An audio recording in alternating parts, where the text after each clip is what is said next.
We've got 3 new iPhones, everyone. We've got the iPhone 11 Pro, the iPhone 11 in the middle, and the iPhone 11 Pro Max.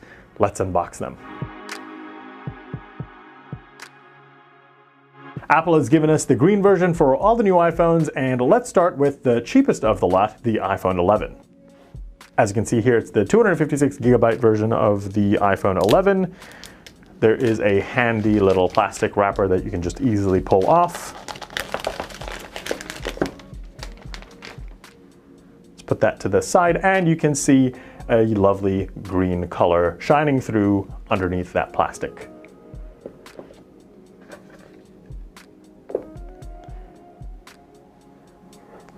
Gently take that out. And let's put that over here for now. Let's first go through the rest of the contents in the box.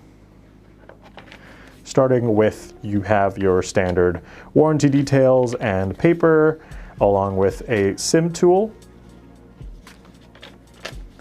and your stickers that you can attach to your laptop or MacBook. And here you can see Apple has given us Lightning earbuds with a little lightning adapter, as well as the standard charger that you get and have gotten in the box for the past few iPhones. And it's also a lightning charger. There's no USB-C this time around, maybe next year. Now let's take off that plastic wrapper. Okay.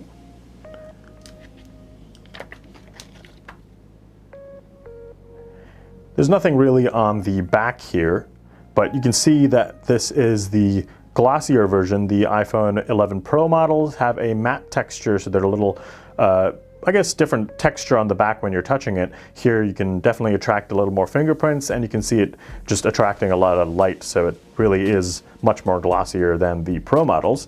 And this isn't obviously a seamless piece of glass here. I mean, this is one overall piece of glass, but there is a bit of a raised edge here where this initial camera bump starts, and of course then it's even raised further for that second camera bump, for a dual bump-esque feature right here. And it's kind of a sharp edge right here by this corner, so it's not like a seamless curved bump that as you slide your finger across the back, you're actually getting something more of a rigid, hard, sort of sharp little curvature right there. And then of course not so much of a bump between this one and the camera module itself, but still something that's a little noticeable. I did want to check though, because there's a bit of a bump there, I did want to check if you put it on a table and you use the phone while it's on a table, whether there will be a bump or noticeable sound or rocking on the phone. And yeah, it does make a bit of a sound. It's not level and not the most pleasant feeling. It's just not seamless as I had hoped,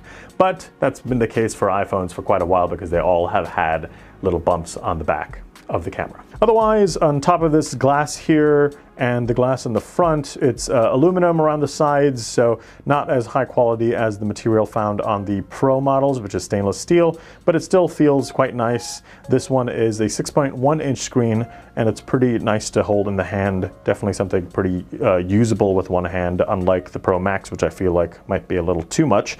But that's a quick look at the iPhone 11. This is just one of the 6 colors that are available. One of my other favorite colors is the purple, and I kind of wish we had that too. But again, you're going to be able to choose what color you want. So this is just a quick look at the green option. Whether you want the red, the purple, black, white, well, there's a lot of options to choose from, and that's your choice. Now let's move on to the iPhone 11 Pro. Just a quick note, the iPhone 11 costs $699, and this next one costs $999. So let's see what you get in the box for $300 more. This is the 512GB version.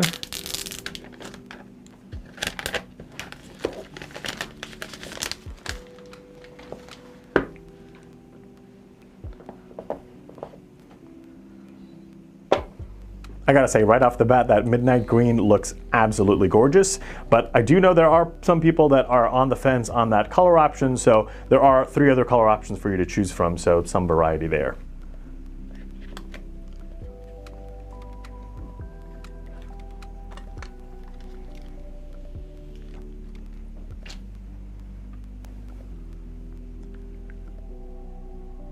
Now before we look at the phone, I'm going to put that aside and continue going on into the box just to see what else is in there.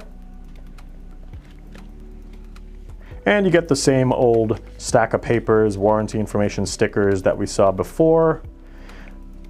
Now here is something different. This is the 18-watt charger. It has been available before. You can buy it right now on Apple's store as a separate purchase, but it's the first time it's now being included in the box.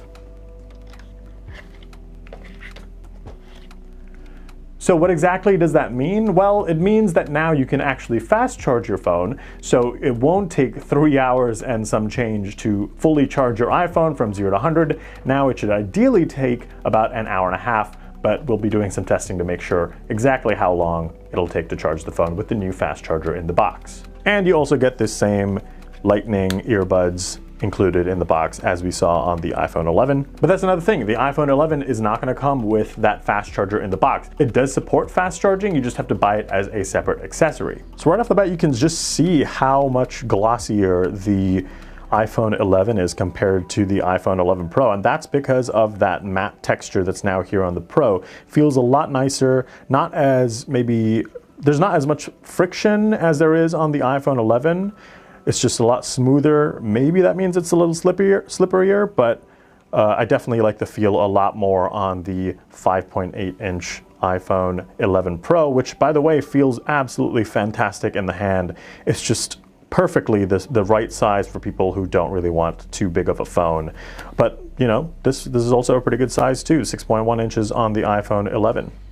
And of course, the other noticeable difference is that extra camera right there. You're getting an extra telephoto lens, while both the iPhone 11 and the 11 Pro have a wide-angle camera paired with an ultra-wide-angle camera. My biggest worry is I noticed a ton of dust sitting right around the lenses right here back in my initial hands-on at the Apple event, and that's, I think, the biggest worry for me, is that there's just going to be so much dust that you're going to end up cleaning this part of the camera area a lot more than the rest of the phone, because sure, you're not going to be able to see fingerprints on this matte texture right here, but this part is going to attract a ton of fingerprints, and that's something that you might still want to carry a microfiber cloth for. Now let's move on to the iPhone 11 Pro Max, which costs $1,099.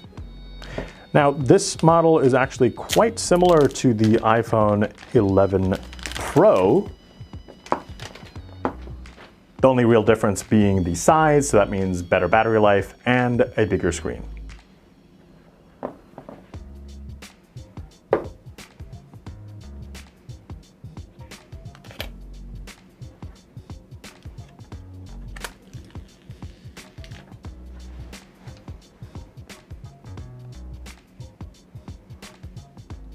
And you can just see how much more it's fitting in the palm of my hand. Definitely a two-handed phone. I have big hands, so I kind of like the Pro Max model, but if you're someone who prefers smaller phones, you're gonna want to get the iPhone 11 Pro or go for the iPhone 11 and sacrifice a few features. Now keep in mind you're getting slightly better materials here. It's stainless steel on the iPhone 11 Pro and the 11 Pro Max, better than the aluminum found on the iPhone 11.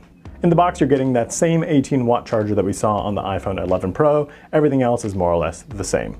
One thing to note is that it is USB-C to Lightning on the fast charger right here, so that does mean that you can plug this into your MacBook and still be able to charge your iPhone. That's not the case with the iPhone 11, which comes with a USB-A to Lightning cable. So if your MacBook has a USB-A port, that's good, but chances are if you have a modern MacBook, probably not. But that's not all. We have a couple of clear cases from Apple. We're gonna put them on each individual iPhone just so you have a sense of what it looks like in case you want to get a clear case to show off the color of your new iPhone. This one's for the iPhone 11 Pro Max. It's a hard shell TPU case, definitely rigid, definitely will protect your iPhone, and it's definitely glossy and will attract fingerprints, which kind of ruins the purpose of the matte finish here, but it will definitely keep your iPhone safe. And if you have nails, actually if you don't have nails, it's pretty easy to access that mute slider right there. The buttons are a bit tough to press, but I imagine that will get a little better over time. And you still get full access to the screen, minimal of a bump there on the sides, so it's still pretty easy to access the very edges of the screen.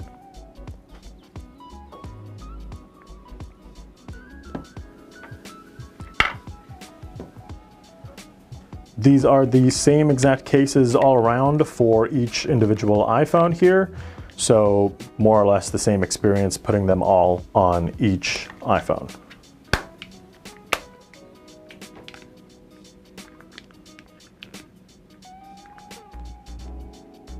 That's just a quick look at all 3 new iPhones. They'll be available this Friday, September 20th for purchase. Thanks for watching, everyone. We'll be coming at you with a whole lot more iPhone content, so stay tuned this week and let us know which one you're gonna get in the comments if you're gonna buy a new iPhone. Otherwise, like, subscribe, hit that bell for notifications, and head to digitaltrends.com for more.